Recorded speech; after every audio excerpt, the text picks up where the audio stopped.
बिस्मिल्लाहिर्रहमानिर्रहीम। अल्लाहुम्मा सल्लि अला सय्यिदिना व मौलाना मुहम्मद व अला आलि सय्यिदिना व मौलाना मुहम्मद व बारिक वसल्लम। मोहतरम नाज़रीन, आपका मेज़बान सैयद इरफान अल हसनी आपसे मुखातिब हूँ और आप देख रहे हैं प्रोग्राम हय्या अलल फ़लाह। फ़लाह जो पैगाम है वो कामयाबियों का पैगाम है। फ़लाह का जो पैगाम दिया जाता है अल्लाह रब्बुल इज़्ज़त की जानिब से, ये निजात का जो है वो पैगाम है। और हय्या अलल फ़लाह तहरीक और हय्या अलल फ़लाह फाउंडेशन जो है इस बात पर बैन यकीन रखता है कि जो लोग इस पैगाम को और अल्लाह जल्ला मजदुल करीम की जानिब से आए हुई इस सदा को समझ लेते हैं, वो दुनिया में भी कामयाब होते हैं और उखरवी निजात को भी अपना मुकद्दर बना लिया करते हैं। मोहतरम नाज़रीन, हम इसी तलाश में रहते हैं कि हम कामयाब लोगों के पास जाएं, उनसे उनकी ज़िंदगी के तजर्बात सीखें और आप तक पहुँचाने की कोशिश करें। आज भी रावलपिंडी में हम मौजूद हैं और ऐसी ही शख्सियत जिन्होंने मजहबी मैदान में, सियासी मैदान में, समाजी मैदान में कारहाय नुमायाँ सर अंजाम दिए हैं और लोगों की खिदमात के सिलसिले में अगर हम इनकी खिदमात को गिनें तो एक तवील फहरिस्त जो है वो हमें देखने को मिलती है। मेरी मुराद अजीम मजहबी, समाजी और सियासी रहनुमा जनाब मोहतरम हाजी ज़फ़र इकबाल साहब हमारे साथ मौजूद हैं। आप मेंबर कंटोनमेंट बोर्ड भी हैं, हमारे साथ मौजूद हैं। साहब, बहुत शुक्रिया हमें वक्त मरहमत फरमाने के लिए। मैं पूछना चाहूँगा, ये ज़िंदगी का सफ़र, इस इलाके में तरक्याती काम, समाजी काम, ज़रा अपनी ज़ुबान अतहर से ज़रा रोशनी डालिए। बिस्मिल्लाहिर्रहमानिर्रहीम। अस्सलातु वस्सलामु अलैका या रसूल अल्लाह, अस्सलातु वस्सलामु अलैका या हबीब अल्लाह। मैं सबसे पहले सोच टीवी और हय्या अलल फ़लाह फाउंडेशन का शुक्रगुज़ार हूँ कि आपने मेरे दफ्तर इकबाल पैलेस आकर मुझे ये मौका दिया कि मैं आपसे महवे गुफ्तगू हूँ। जहाँ तक मेरा ताल्लुक़ है तो मैं अरसा दराज से, क्योंकि मेरे वालिद साहब हाजी मोहम्मद इकबाल साहब, अल्लाह उनको जन्नत नसीब करे, उनकी तरबियत से मैं इस इलाके के अंदर मुतारफ़ हुआ और कंटोनमेंट बोर्ड के इलेक्शन में हिस्सा लिया, कामयाब हुआ। दूसरी दफ़ा हिस्सा लिया, अल्लाह का शुक्र है वो भी कामयाब हुआ। इसी तरह यूनियन कौंसल में मेरे वालिद साहब भी चेयरमैन भी रहे, नाज़म भी रहे, फिर उसके बाद मेरा भाई भी रहा। हमारा यहाँ पे जो सिलसिला है वो एक खिदमत का जज्बा है। पार्टियाँ आनी जानी चीज़ हैं, कोई पार्टी किस तरह आ रही है, कोई किस तरह जा रही है। बुनियादी वजह यहाँ पे ये है कि अवाम की खिदमत किस तरह की जाए। हकीकी मानों में पार्टी का मकसद ये होता है कि आप लोअर लेवल पे जाके लोगों से पूछें कि आपके मसले क्या हैं। यहाँ पे तो लोग इम्पोर्टेड लोग आते हैं तो इलेक्शन लड़ के चले जाते हैं, लेकिन उसके बाद लोगों को दस्तयाब नहीं होते। मेरा काफ़ी अरसे से ताल्लुक़ है सियासी तौर पर चौधरी निसार अली ख़ान साहब के साथ।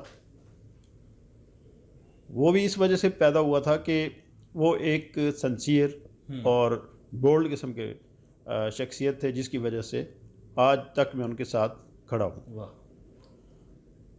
बाकी जो मुल्क की पोजीशन है इस वक्त, सूरत हाल है, वो कहते हैं ना, कौवा चला था उसकी चाल अपनी चाल भी भूल गया, कि इस वक्त सूरत हाल ये है कि लोगों को, किसी को ये नहीं समझ आ रही कि हुकूमत कौन सी है और अपोजिशन कौन सी है। बिल्कुल।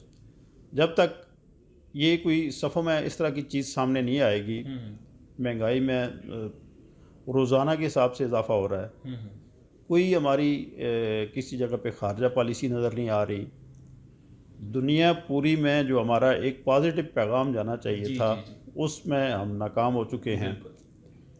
इस वक्त ज़रूरत इस बात की है कि मुल्की सतह पे कोई ऐसी सोच पैदा की जाए कि जो सिंसियर लोग हैं उन पे मुश्तमिल, ताकि इस मुल्क के अंदर जो प्रॉब्लम्स हैं उनको हल किया जाए। बेशक हर वक्त ख़तरात मंडला रहे हैं, लोगों को, लोग डरे ही रहते हैं। पहले तो लोग किसी न किसी इशू पे बाहर आ जाते थे, लेकिन अब लोग इतने डर चुके हैं कि कोई बाहर नहीं आता। जी बिल्कुल। पंजाबी च कहने ने कि लोगों ने एसी मारी गई है। बिल्कुल। पहले ये होता था ना कि कोई भी इशू होता था, लोग सामने आते थे जी और बिल्कुल। सामने आके अपनी एहतजाज एहतजाज रिकॉर्ड रिकॉर्ड करवाते करवाते जी थे। बिल्कुल। लेकिन अब अंदर अंदर ही लोग उसको क्या कहते हैं कि वो ऐसी बीमारी लोगों को लग गई है कि लोग सोचने पे मजबूर हो गए हम क्या करें, किधर जाएं और किसके पीछे जाएं। जी बिल्कुल। तो मैं एक बार फिर यही कहूँगा कि ज़रूरत इस चीज़ की है कि कौमी यकजहती पैदा की जाए बेशक। और मुल्क को सीधे रास्ते पे चलाया जाए, ताकि जो लोगों को की बेसिक प्रॉब्लम्स हैं, खाने पीने की चीज़ों की, गैस, बिजली, पेट्रोल और दीगर जो हमारे मसले हैं, उनको हल किया जाए पहले। ये हर बंदा अपने अपने मफाद में लगा हुआ है, ये मफाद कब तक जी चलेंगे? बिल्कुल। ऐसा मैं पूछना चाहूँगा, मौजूदा सूरत हाल में अगर हम देखें तो इंतज़ामी तौर पर जो है वो बदनज़मियाँ देखने में मिल रही हैं पूरे मुल्क में।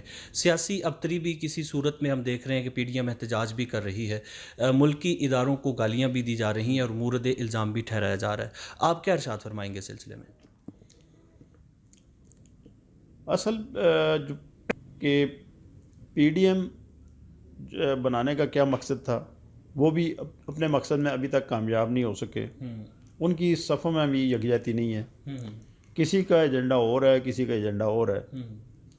पहले तो वो अपना एक पैगाम जो है ना, एक ही पैगाम सामने लेके आए कि हमने ये करना है, अपनी आवाम के साथ चलना है। एलामिया एक करें अपना।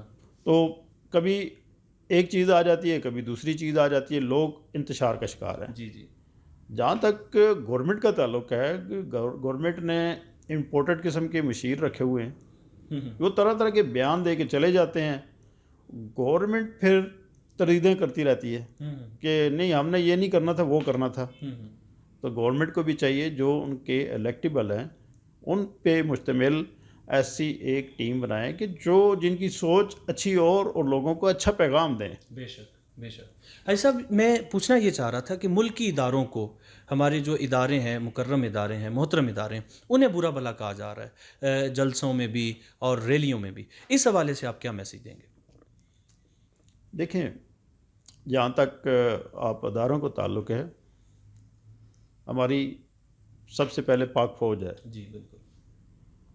पाक फ़ौज, इसी तरह दूसरे इदारे हैं, अदलिया है और दीगर इदारे हैं।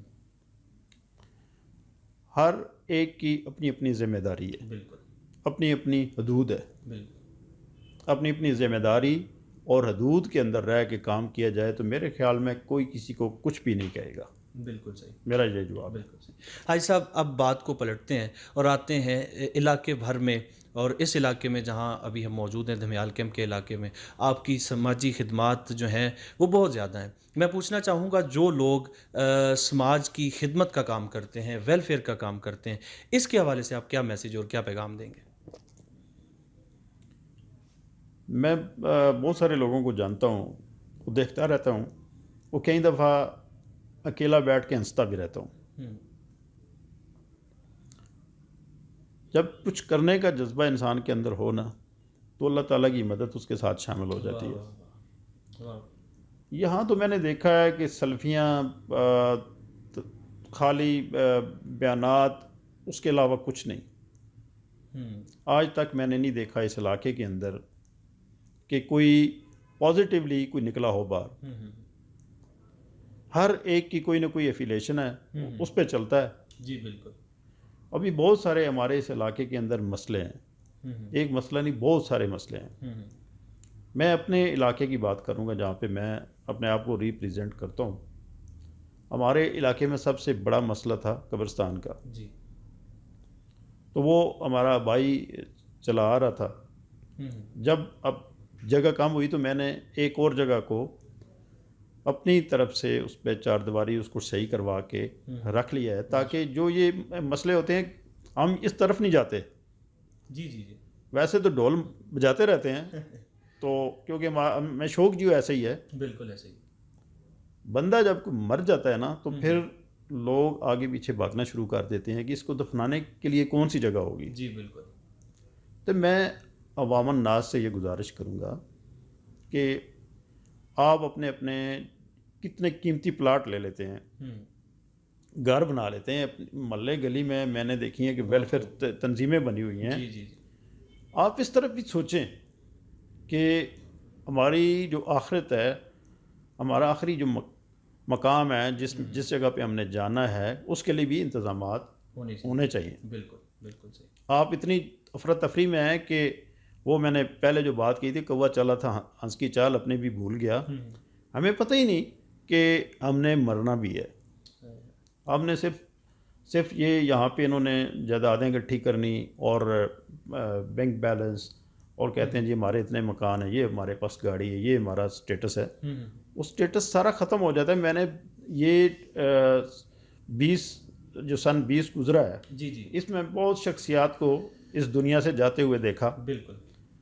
یہ جب کرونے کی سپیڈ زیادہ تھی، جی جی جی. تو اب بھی جنوری سے جو 21 شروع ہے وہ بھی یہ خیر سے نہیں گزر رہا. تو یہ ایسے وقت ہوتا ہے کہ پتہ ہی نہیں چلتا انسان کو. بالکل. تو عوام النواز سے یہی گزارش ہے کہ یہ جو کام ہیں یہ ہوتے رہیں گے، سیاسی پارٹیاں بھی اپنے کام کرتی رہیں گی. آپ پازیٹیو جو کام ہیں ان کے لیے باہر نکلیں. بالکل صحیح. جہاں پہ ہماری ضرورت ہے ہم آپ کے ساتھ تعاون کرنے کے لیے تیار ہیں، لیکن خدا را اس وقت نہ نکلا کریں جب کسی گھر میں کوئی بندہ فوت ہو جائے. پھر اس وقت آپ پورے بازار کا چکر لگاتے ہیں کہ کس جگہ اس کی قبر کرنی ہے. آیا یہی ہماری انسانیت ہے؟ ہمیں اس چیز پہ سوچنا ہوگا. بالکل. جب تک ہم اس چیز پہ نہیں سوچیں گے ہماری یہ ساری چیزیں رہ گاں چلی جائیں گی. بالکل. بھائی صاحب آپ نے بڑی خوبصورت بات کی اور بڑا خوبصورت پیغام دیا.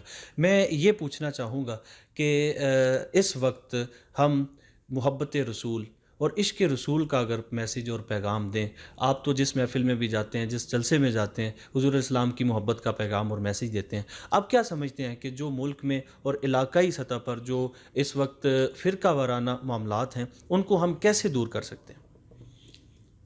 دیکھیں، جو عشق رسول صلی اللہ علیہ وسلم یا محبت رسول صلی اللہ علیہ وسلم، آپ جب نبی پاک صلی اللہ علیہ وسلم کا نام کسی مومن کے سامنے آتا ہے تو اس کا چہرہ کھل اٹھتا ہے. وہ آپ اس کے چہرے سے اندازہ کر سکتے ہیں کہ اس کی کیا پوزیشن ہے. ہمارے ان لوگوں کو تقسیم کیا گیا. رسول پاک صلی اللہ علیہ وسلم کی شفاعت جب تک آپ کو نصیب نہیں ہوگی ہم جنت کے دروازے میں داخل ہی نہیں ہو سکتے. بے شک. چاہے آپ جس طرح مرضی کرتے رہیں. جی بے شک. تو ضرورت اس امر کی ہے کہ نبی پاک صلی اللہ علیہ وسلم کی ذات اور ان کی آل، ان کا خاندان جو ہے، بہت بڑے بڑے علماء کو بھی میں نے دیکھا ہے کہ فتنوں اور تنازعوں میں پڑ جاتے ہیں. کیوں پڑ جاتے ہیں بھائی؟ جب نبی پاک صلی اللہ علیہ وسلم نے کہا کہ مجھ پر اور میری آل پہ درود بھیجیں، اللہ تعالیٰ کی ذات بھی نے یہی کہا کہ میں بھی بھیجتا ہوں، آپ بھی بھیجیں. تو اس وقت سارا کچھ ہی ختم ہو جاتا ہے. بے شک. تو کوشش یہ کریں کہ ایسے تنازعات میں نہ پڑیں کہ جس سے یہ بھی جو کہتے ہیں نا کہ نبی پاک صلی اللہ علیہ وسلم کی حرمت پہ، یہ بھی حرمت پہ بات آتی ہے. بے شک بے شک. جب جب آپ تھوڑی سی لائن سے ہٹیں گے تب بھی حرمت پہ بات آ جاتی ہے. بہت خوب. واہ. تو تمام جتنے مسالک کے لوگ ہیں ان سے بھی یہ میں گزارش کروں گا کہ آپ کے جتنے بھی خطبہ ہیں وہ جب خطاب کرنے جاتے ہیں یا کر رہے ہوتے ہیں تو ان کے ذہن نشین یہ بات ضرور کر دیا کریں کہ ایسی بات نہ کیا کریں مجالس میں یا اس میں محفلوں میں جس سے لوگوں کے دل خراب ہو. تو نبی پاک صلی اللہ علیہ وسلم کے عشق اور ان کی زندگی اور ان کے صحابہ کی زندگی، خاندان کی زندگی کو ابھاریں تاکہ لوگوں کو پتہ چلے کہ ہماری اصل پہچان کیا ہے. بے شک. تو یہی میرا پیغام ہے. حاج صاحب آخر پہ اپنے دل کی بات، اپنے من کی بات، ایک میسیج اور ایک پیغام کیا دیں گے آپ؟ میرا پیغام سوچ ٹی وی کو یہ ہے کہ ہماری جو عوام اس وقت افراتفری کا شکار ہے، جس کو دیکھیں نا تو وہ بھاگا جا رہا ہے، نماز کا ٹائم بھی گزر جاتا ہے، اور اگر کسی محلے میں اگر کوئی بیٹھنے کا 5 منٹ اس کو بیٹھنے کے لیے مل جائیں جس میں محبت رسول یا عشق رسول کی بات آ رہی ہو، تو وہاں پہ بھی بیٹھنے کے لیے ان کے پاس ٹائم نہیں ہے۔ تھوڑی دیر کے لیے، جتنے بھی میں عوام الناس ہیں، تھوڑی دیر کے لیے اللہ کے حضور اپنے آپ کو پیش کریں اور نبی پاک صلی اللہ علیہ وسلم پہ درود پاک پڑھیں، تو جو آپ کو سکون ملے گا میرے خیال میں زندگی میں کسی اور چیز سے نہیں مل سکتا۔ بے شک۔ تو میں یہ پیغام ہے، اس پیغام کو جتنا عام کر سکتے ہیں، راستے میں جب آپ سفر بھی کر رہے ہوں تب بھی درود پاک پڑھیں۔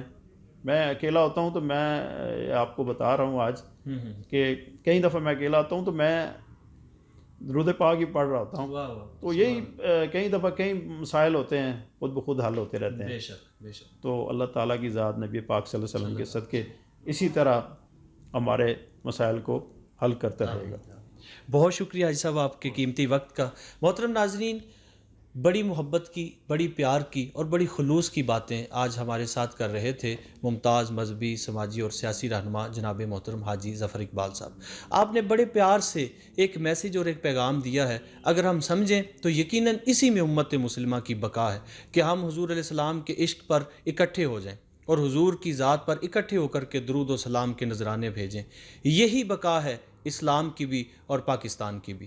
ایسے لوگ جو امت کا درد رکھتے ہیں، قوم کا درد رکھتے ہیں، یقیناً وہ قوموں کا سرمایہ ہوا کرتے ہیں۔